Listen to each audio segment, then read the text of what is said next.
વિદ્યાર્થી મિત્રો, GPSC Olympic ચેનલમાં આપનું સ્વાગત છે. તો આપણે આજે જનરલ નોલેજના મહત્ત્વના એમસીક્યુ વિશે ચર્ચા કરીશું. તો પહેલો પ્રશ્ન, સંરક્ષણ દળોના સર્વોચ્ચ વડા કોણ હોય છે? તો ઓપ્શન આપેલા છે ગૃહપ્રધાન, રાષ્ટ્રપતિ, સેના પ્રમુખ કે વડાપ્રધાન. ચલો, સાચો જવાબ શું આવશે વિદ્યાર્થી મિત્રો?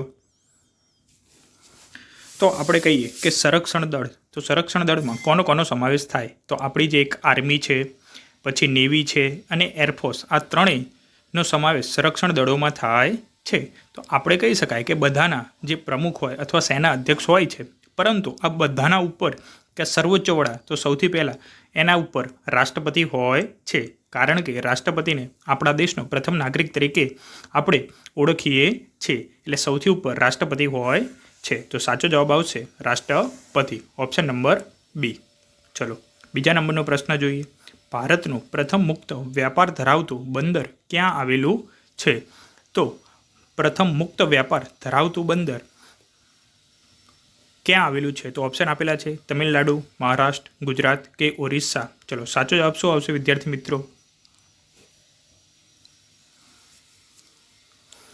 તો જવાબ આવશે ગુજરાત રાજ્યમાં આવેલું છે. તો તમારે કોમેન્ટ બોક્સમાં જવાબ આપવાનો છે કે પ્રથમ મુક્ત વ્યાપાર ધરાવતું બંદર ગુજરાતમાં કયું છે, એ તમારે કોમેન્ટ બોક્સમાં આન્સર આપવાનો છે. ચલો, ત્રીજા નંબરનો પ્રશ્ન, બાંધવગઢ રાષ્ટ્રીય ઉદ્યાન ક્યાં આવેલું છે? ઓપ્શન આપેલા છે મધ્યપ્રદેશ, રાજસ્થાન, કર્ણાટક કે ઝારખંડ. ચલો, સાચો જવાબ શું આવશે? તો સાચો જવાબ આવશે મધ્યપ્રદેશ. તો બાંધવગઢ એ મધ્યપ્રદેશમાં આવેલું એક રાષ્ટ્રીય ઉદ્યાન છે. અને આપણે કહી શકાય કે વાઘ માટેના મોટા ભાગના જે રાષ્ટ્રીય ઉદ્યાન મધ્યપ્રદેશમાં ઘણા બધા છે, અને બાંધવગઢ પણ વાઘ માટેનું રાષ્ટ્રીય ઉદ્યાન છે. તો ઓપ્શન નંબર એ સાચો જવાબ આવશે. ચલો, આગળનો પ્રશ્ન, અરુણાચલ પ્રદેશની રાજધાની કઈ છે? ઇમ્ફાલ, ઈટાનગર, જયપુર કે કોહિમા. ચલો, સાચો જવાબ શું આવશે? તો આપણે કહી શકાય કે પૂર્વનું રાજ્ય અરુણાચલ પ્રદેશ સૌથી ઉપર આવેલું છે અને ચીન સાથે સરહદ ધરાવે છે. તો એની રાજધાની ઈટાનગર આવશે. તો સાચો જવાબ આવશે ઓપ્શન નંબર બી, ઈટાનગર. એના સિવાય પણ બીજા રાજ્યો આપેલા છે, તો એની રાજધાની આપણે જોઈએ તો ઇમ્ફાલ. તો ઇમ્ફાલ એ કોની રાજધાની છે એ તમે મને કહેજો. જયપુર, તો જયપુર તો બધાને જ ખબર હશે, રાજસ્થાનની છે. કોહિમા, તો જે નાગાલેન્ડની રાજધાની છે. તો ઇમ્ફાલ કયા રાજ્યની પાટનગર છે, એ મને કોમેન્ટ બોક્સમાં જવાબ આપજો. ચલો, પાંચમા નંબરનો પ્રશ્ન, વિસ્તારની દ્રષ્ટિએ ભારતનું સૌથી મોટું રાજ્ય કયું? રાજસ્થાન, જયપુર, મધ્યપ્રદેશ કે આંધ્રપ્રદેશ. ચલો, સાચો જવાબ શું આવશે?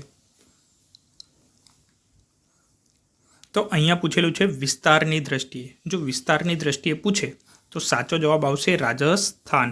જો પરંતુ વસ્તીની દ્રષ્ટિએ સૌથી મોટું રાજ્ય પૂછે તો જવાબ આવશે ઉત્તર પ્રદેશ. ચલો, છઠ્ઠા નંબરનો પ્રશ્ન, કેદારનાથ કયા રાજ્યમાં આવેલું છે? તો ઓપ્શન આપેલા છે જમ્મુ કાશ્મીર, ઉત્તરાખંડ, પંજાબ અને હિમાચલ પ્રદેશ. ચલો, સાચો જવાબ શું આવશે? તો કહી શકાય કે કેદારનાથ એ શંકર ભગવાન કે આપણે જે ચારધામ યાત્રા છે એનું મહત્ત્વનું સ્થળ છે. અને આપણે કહી શકાય કે કાલ તમે સમાચારમાં જોયું હોય તો હજુ 2 દિવસ પહેલાં જ કેદારનાથની શરૂઆત કરવામાં આવેલી છે, એટલે કે શરૂ થયું છે કેદારનાથ દર્શન માટે. તો આ ઉત્તરાખંડ રાજ્યમાં આવેલું છે. તો ઓપ્શન નંબર બી, ખૂબ જ પ્રાકૃતિક સૌંદર્ય ધરાવતું સ્થળ છે. ચલો, સાતમા નંબરનો પ્રશ્ન, કયા ખગોળશાસ્ત્રીએ કહ્યું હતું કે પૃથ્વી પોતાની ધરી પર ફરે છે? ભાસ્કરાચાર્ય, આર્યભટ્ટ, બ્રહ્મગુપ્ત કે વરામિહિર. ચલો, સાચો જવાબ શું આવશે? તો આપણે કહી શકાય કે પૃથ્વી પોતાની ધરી પર ફરે છે, આવું આર્યભટ્ટ નામના ગણિત શાસ્ત્રીએ કીધેલું હતું. તો કહી શકાય તેમજ બીજું કહી શકાય કે આર્યભટ્ટે શૂન્યની શોધ પણ કરી હતી. ચલો, આગળનો પ્રશ્ન આઠમા નંબરનો, કે કુરુક્ષેત્ર કયા રાજ્યમાં આવેલું છે?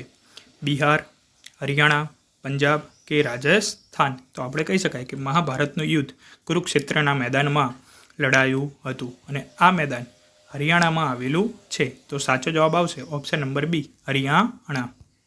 ચલો, આઠમા નંબરનો પ્રશ્ન, ભારતમાં સૌથી લાંબામાં લાંબો દરિયા કિનારો કયા રાજ્યને મળ્યો છે? તો ઓપ્શન આપેલા છે ગુજરાત, કેરળ, મહારાષ્ટ્ર અને આંધ્રપ્રદેશ. ચલો સાચો જવાબ શું આવશે? તો કહી શકાય કે ભારતમાં ટોટલ 7,517 કિલોમીટર જેટલો લાંબો દરિયા કિનારો ભારતને મળ્યો છે. એમાંથી પણ સૌથી વધારે કયા રાજ્યને મળ્યો છે? તો ગુજરાત રાજ્યને સૌથી વધારે મળેલો છે. આશરે 1600 કિલોમીટર લાંબો દરિયા કિનારો ગુજરાત રાજ્યને મળેલો છે. અને એમાં પણ જો જિલ્લાની વાત કરીએ તો કચ્છ જિલ્લાને મળેલો છે. તો ઓપ્શન નંબર એ સાચો જવાબ આવશે. ચલો 10મા નંબરનો પ્રશ્ન. ધનબાદ કયા પ્રકારનું નગર છે?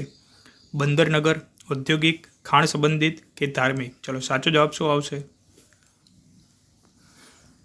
કહી શકાય કે ધનબાદ એ કોલસા માટે જાણીતું નગર છે. આપણે કહી શકાય કે ઝારખંડ જે રાજ્ય છે એ ત્યાં આવેલું છે અને ત્યાં ખાણ સંબંધિત એટલે કે કોલસા સંબંધિત સૌથી વધારે ઉદ્યોગ વિકસેલો છે. તો ઓપ્શન નંબર સી એ સાચો જવાબ આવશે. તો આવા જ વિડીયોને જોવા માટે આ ચેનલને લાઇક કરો, શેર કરો, સબસ્ક્રાઈબ કરો.